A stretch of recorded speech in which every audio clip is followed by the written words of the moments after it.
This is Brian Foster bringing to you tonight, May 16th, on our usual Sunday, Chapter 14, Spiritual Symbiosis.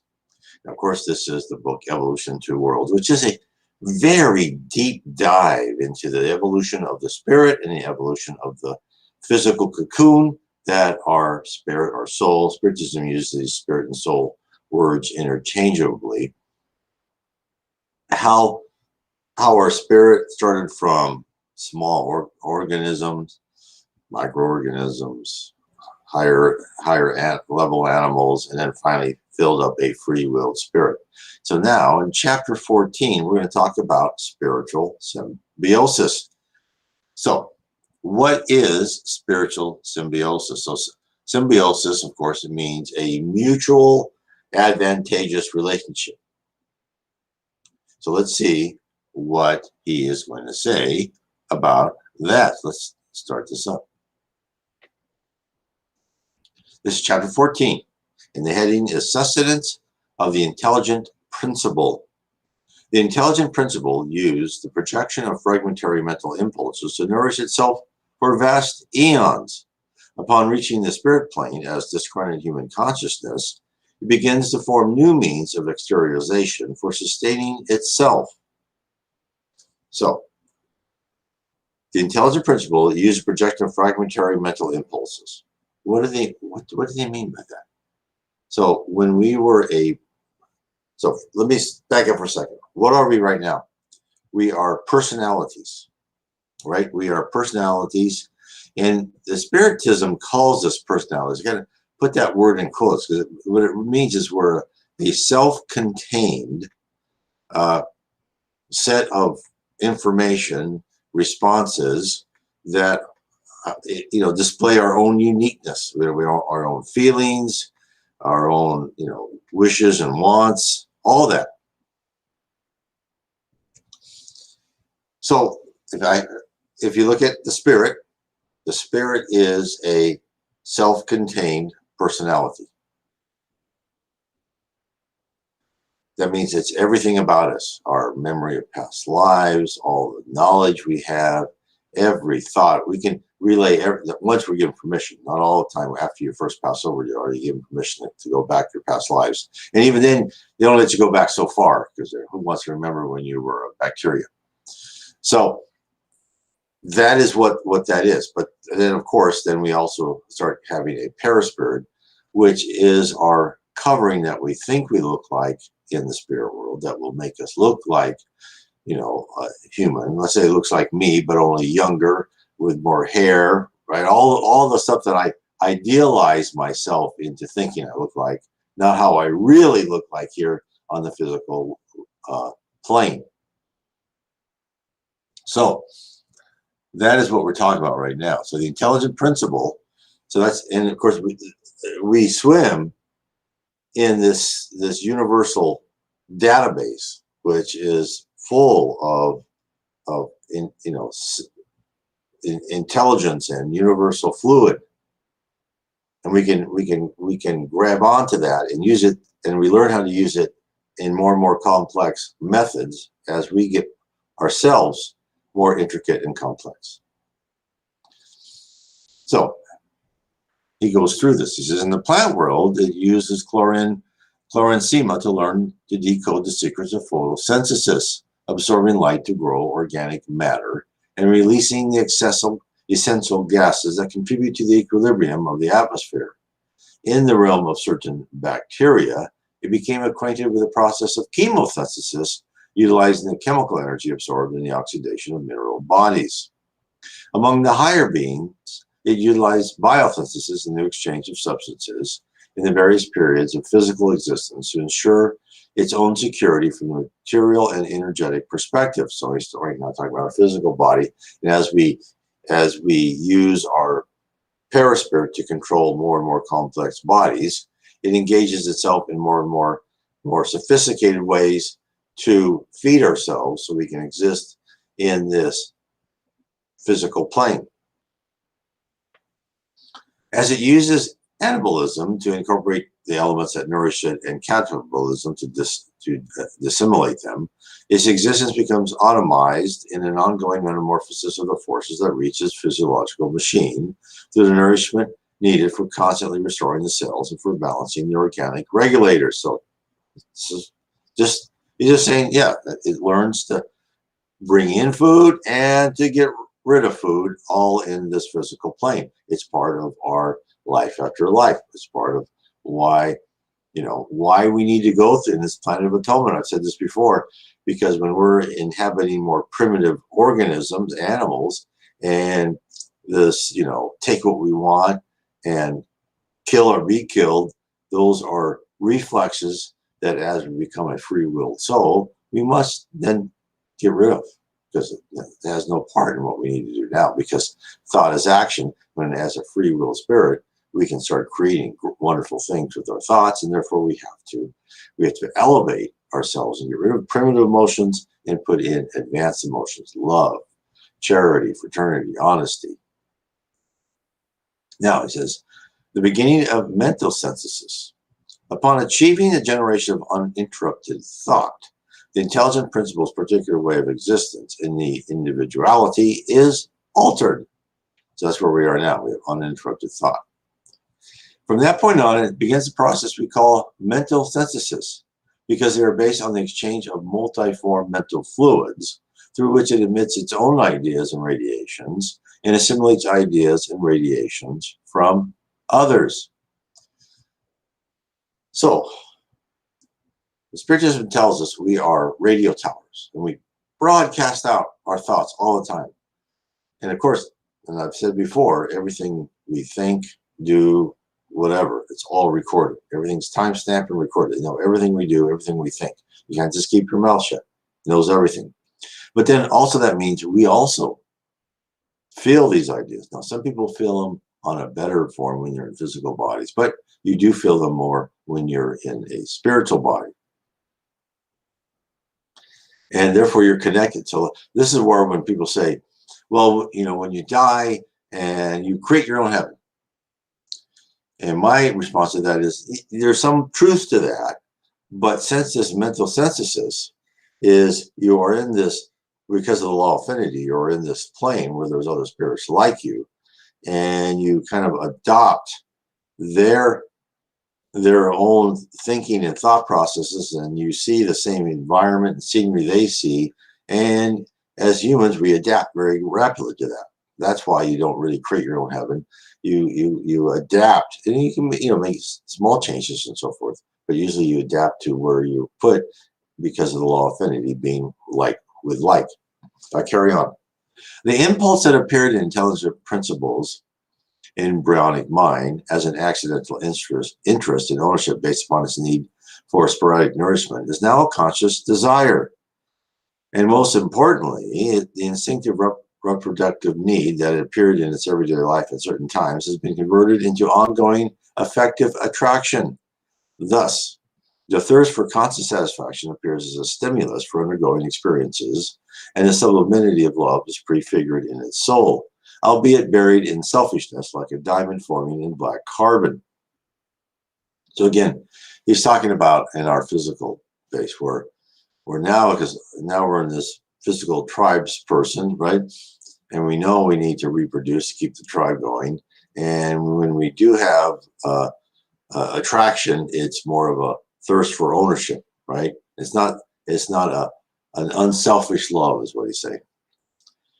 I carry on. Physical death interrupts the intelligent principle's undertakings regarding its positions and affections in human beings at the beginning of continuous thought, feel broken and afflicted every time they become detached from the adult physical body. So it's traumatic, especially when it's traumatic for most people now, when most people on earth reject any idea of spirituality and something bigger than us, and they awake. And I've been in mediums meetings where people awake and think, I'm still alive, because they feel that physical body, right? Because in your perispirit, you're ethereal, you're less dense, but to yourself, you still feel solid. You're not an angel. There's no wings behind you. You are who you were in the spirit world. That's the great secret. Deliverance from the dense vessel imposes new vibrational conditions on it, as if forcing it to hide temporarily amongst its loved ones to revitalize its experiences, like the plant that needs to be pruned in order to become productive again. So when he's saying hide temporarily, means that when a lot of times what happens when people die, they go right to their family and they stay around their family. They go to their family and they don't understand why people aren't talking to them. And then they finally figure out that they're in a different dimension, they're in a different plane. And then if they ask for help, then the spirit will come and say, look, you passed on, you are where you really live, you're immortal, come with us, we'll tell you all about heaven. So I'll carry on. Many centuries are needed for human beings to learn to control their spiritual body in the circles of a broader conscience. Thus, they have to comprehend for themselves the pathway that will take them to the divine glory. They also have to hold themselves responsible for their good and bad deeds, joys and sufferings along the way. Taken from those they love the most, and still incapable of understanding why the domestic landscape from which they have separated has changed, they usually rebel against the lessons of life they are to learn on this new plane and remain fluidically bound to those related to them by blood and desire, taking part in their everyday lives. In this sense, it is important to remember that in their distant past, they automatically learn to breathe and live in the presence and warmth of others. Now, so you have these spirits that hang around. So now you know why the lower tribes, they believe in things like the evil eye, they believe in spirits, because they're all around them. They're past, their deceased mother and father, brother and sisters who may have gone before them. And a lot of them have the power to feel these people close to them. And therefore, of course, they're closer to the spirit world. That's why, when I grew up and I saw, geographic, programs about all of these people believed in the spirit of this, the spirit of that. But now I understand they were much closer. Since they weren't distracted by, let's say, our current consumers of culture, they concentrated on what was important, and they knew they were surrounded by spirits. Now, most of these spirits they were surrounded by were the same as they were. They were just as ignorant. There was, when you die, you're not an angel and all-knowing. No, you're still who you are. So these people were still quite attached to their families. Okay, next section is useful symbiosis. Let us review the symbiosis between plants. For example, symbiosis between the fungus and the alga in lichens, where the hyphae or filament of the fungus intrude upon the gonada or cells of the alga and project certain appendages into it, equivalent to complex hysteria, sucking out the organic matter the alga produces through photosynthesis. The fungus envelops the alga's existence. However, in composition, the alga is protected by the fungus against water loss, and it receives water, mineral salts, carbon dioxide, and nitrogen from the fungus through ongoing absorption, which is why lichens can endure the harshest environmental conditions. However, the process of such a partnership can occur in completely different ways. If two lichens developed by different fungi meet, they can live side by side with a shared stem through the phenomena of parabiosis, that is, the natural union of living individuals. Thus, with different fungi, the same alga can produce several lichens. Furthermore, a lichen's appearance can change when one mycological species succeeds another. Botany used to believe that lichens were part of the cryptogam group, but Schweidner pointed out their complex existence, and Bonnier and Bornet later proved their symbiosis by experimenting with an independent culture of both components. This culture, started in the last century, has only lately attained full success, proving that without the adjustment of symbiosis, the life of the components is inarguably fragile and precarious. So he's just talking about different ways, and they go in this book a lot. They try to give you a corresponding, correlation in the physical world, so we can understand what they're talking between the physical and the physical world in our own spirit world.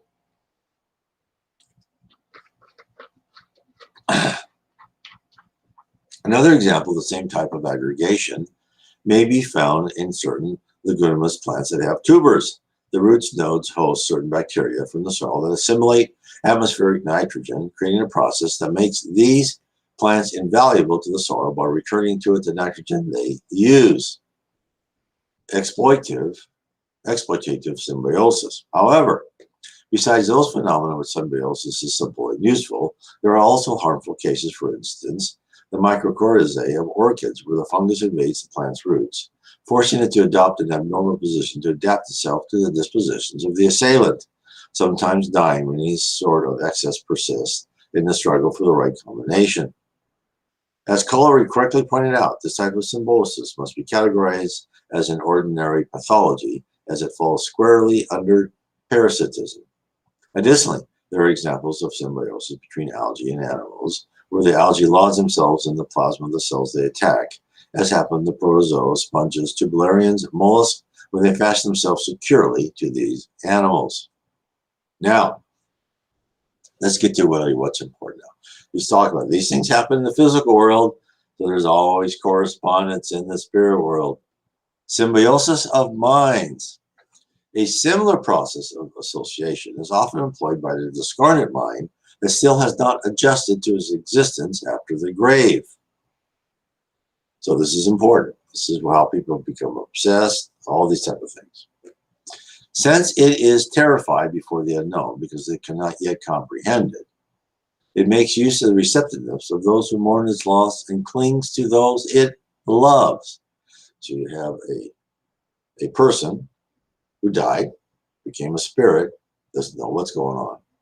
And you've got a brother, sister, or maybe mother or father, or a child who's alive, right, in the physical form, which actually, if this person understood the spirit form, they'd be happy.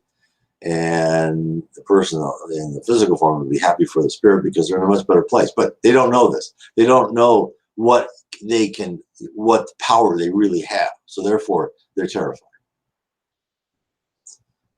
Then he says, and like the fungus that projects controlling appendages into the tissues of the algae, appendages through which it extracts most of the organic elements assimilated by the alga, the spirit freed from the physical body usually discharges the emanations of a spiritual body into the physio-psychosomatic tissues of those who give it shelter in the manner of elongated radicals or subtle levels of force.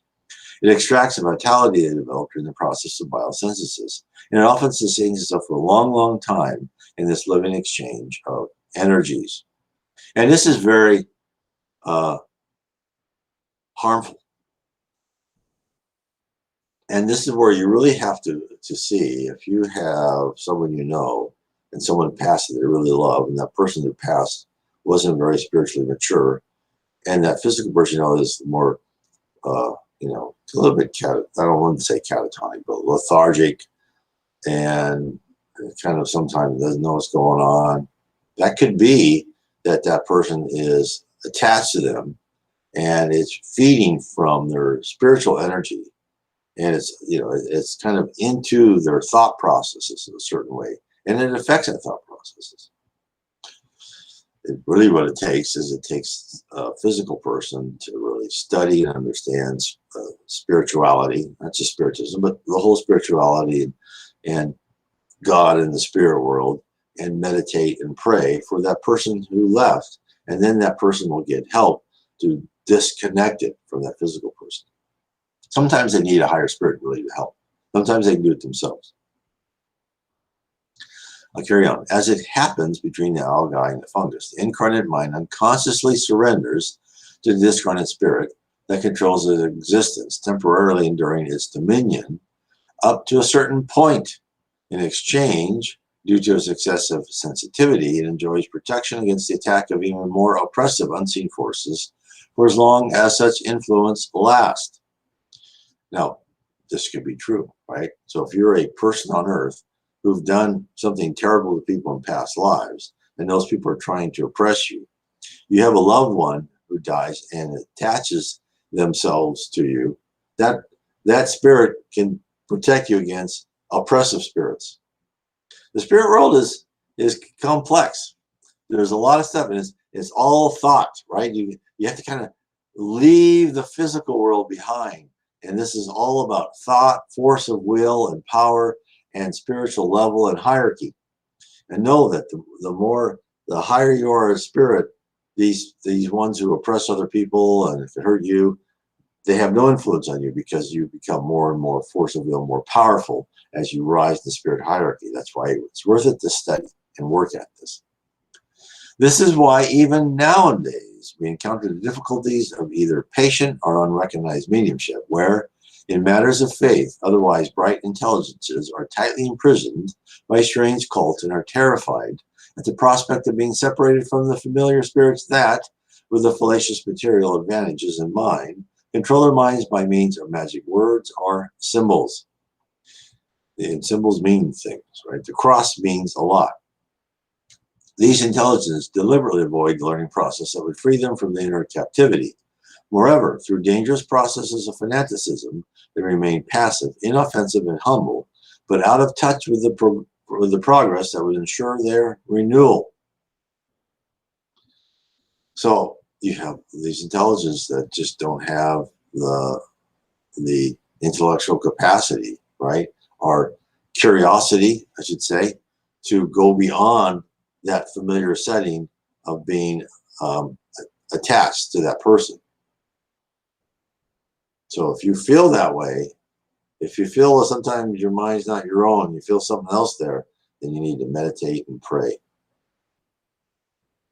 Of course, always see your doctor, right? Who knows? It could be something else. See your psychologist or psychiatrist and your doctor.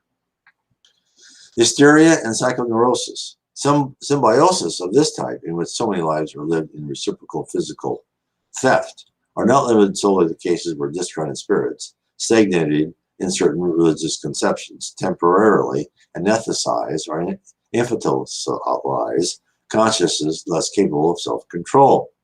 They may also be expressed in complex nervous disorders, such as hysteria epilepsy, where the patient suffers a tonic spasm in opisthotonus, accompanied by the clonic convulsion with multiple aspects.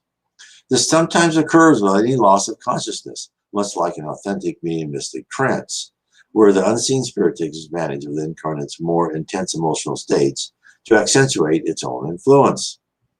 Along the same pathway of symbiotic adjustment, we often encounter on Earth a broad range of psychoneurotics who are extremely hard to diagnose. They are subject to the obscurest mental stage without having gone completely insane.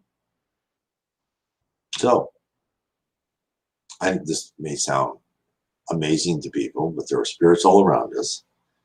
And if you are vulnerable to a certain extent, and some people are really wonderful people, but again, they're vulnerable to outside influences, you can be drawn onto the wrong path by spirits who may think they have your best in mind, and other spirits who definitely do not have your best in mind. And therefore, that's why you need to learn to keep your conscience, right? Filter everything through your conscience. If it doesn't sound right, don't do it. Because the more you become your own person and the more you cut off any unfiltered idea that goes against your conscience, that spirit will lose connection with you and leave, or other higher spirits will come and help that person to leave.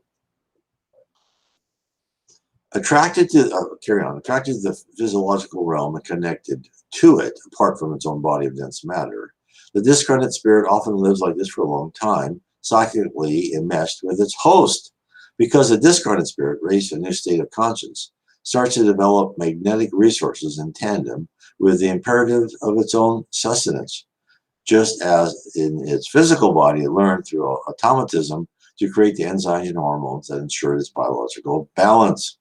Thus, affecting the patient, it is exploiting, often with the best of intentions. It subjugates his or her mental field by imposing the substance of its own thought on his or her crown center. The victim, I think it's important to see another picture here. So think of this,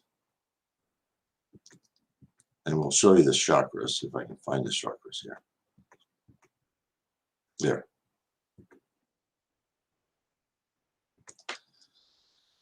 So the way it should work is your spirit, your paraspirit really controls your crown chakra, and it's giving you ideas for your brain and your other organs and all that. But now, superimpose another spirit, maybe also putting in stimuli that your paraspirit gives to your physical body, that other spirit is also giving you information to your physical body. Some of the information may come back up to the paraspirit, up to your spirit.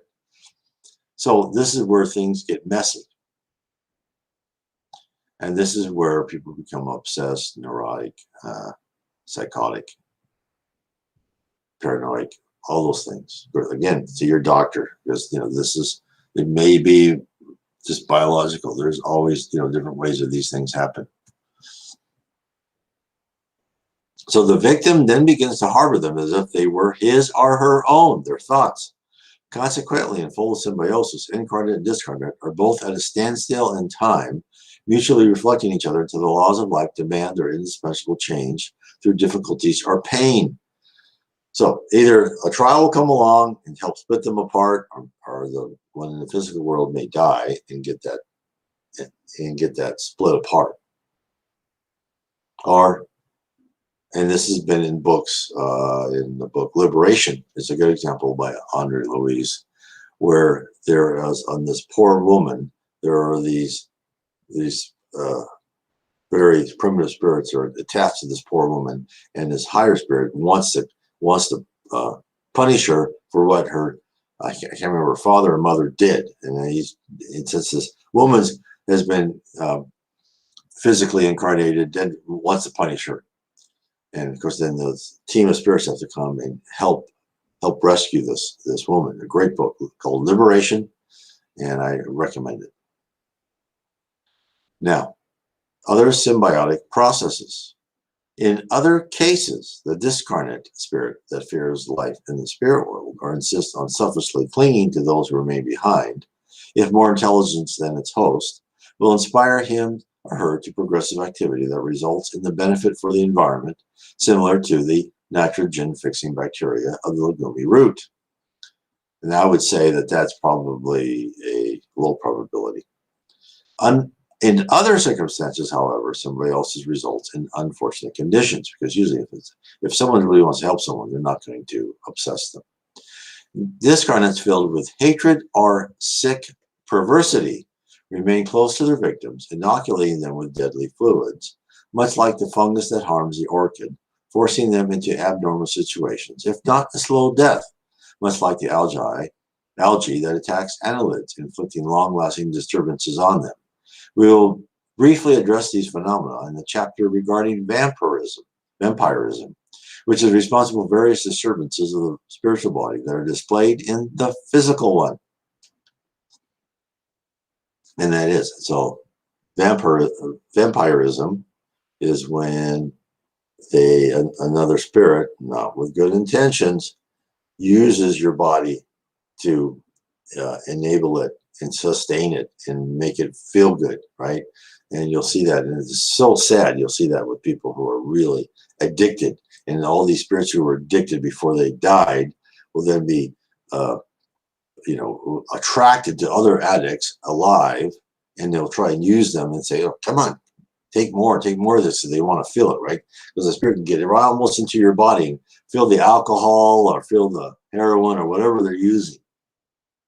And that's why it's so hard for addicts to free themselves. It's not just the physicalness of it. It's not the receptors in the brain changing and all that. It's the spiritual part of these other spirits say, no, yeah, you want that drink. It's really sad. That's why you never want to go down that path. Don't even start. The ancientness of spiritual symbiosis. We must point out the fact that spiritual symbiosis has existed among human beings since the remotest times. In multifarious processes of conscious or unconscious mediumship, through which the traumatized, ignorant, weak, or indecisive so-called dead have remained bound to the habitat of the so-called living. And you still see this now. There is in voodoo, you'll see this in Brazil. They call themselves spiritists too, which is very confusing. But it's more of a voodoo type thing. It's very low spirits.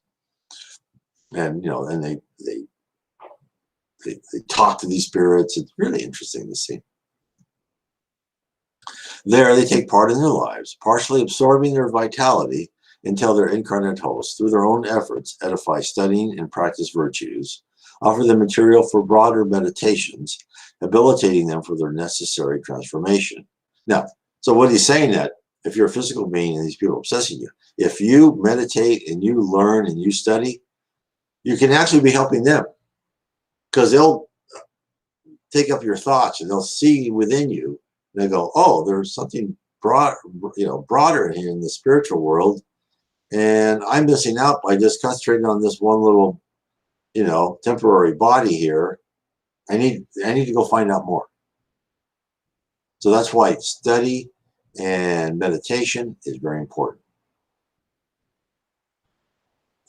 with which they adapt to new pathways and accept new endeavors for their evolution on the way to higher realms.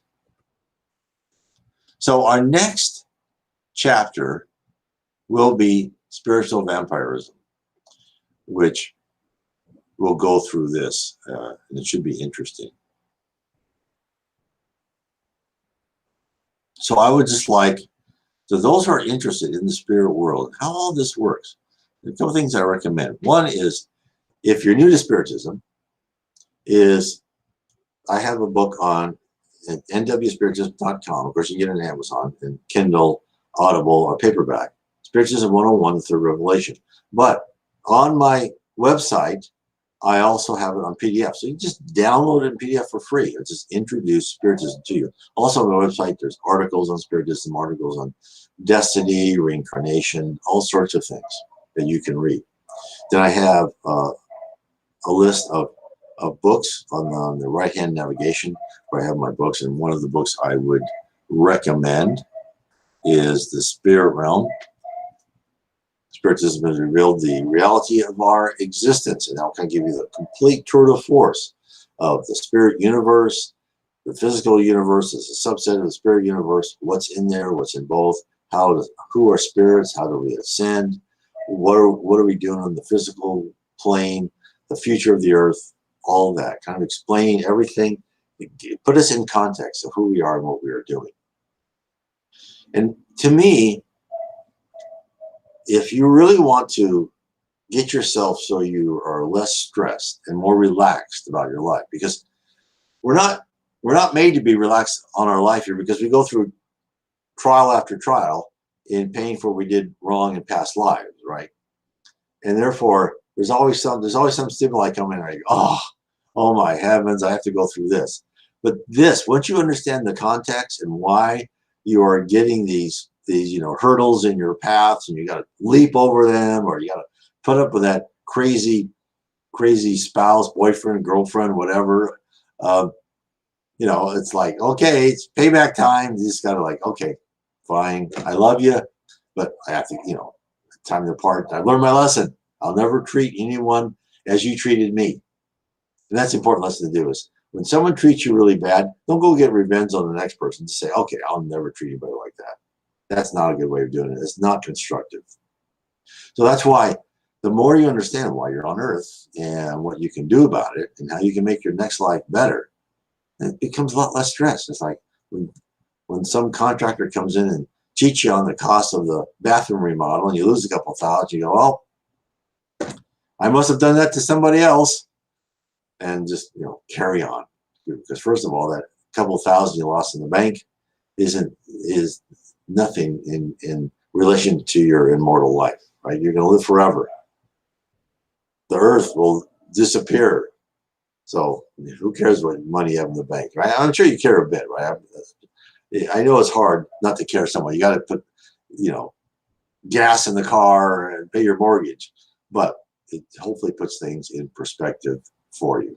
So anyway, I want to thank everybody for being here tonight. Remember, I am talking every Sunday and Tuesday. Sundays I've been doing Evolution to Worlds, and lately Tuesdays I've been doing A Wander in the Spirit Lands. And of course, I'll change up as I get through books and so forth.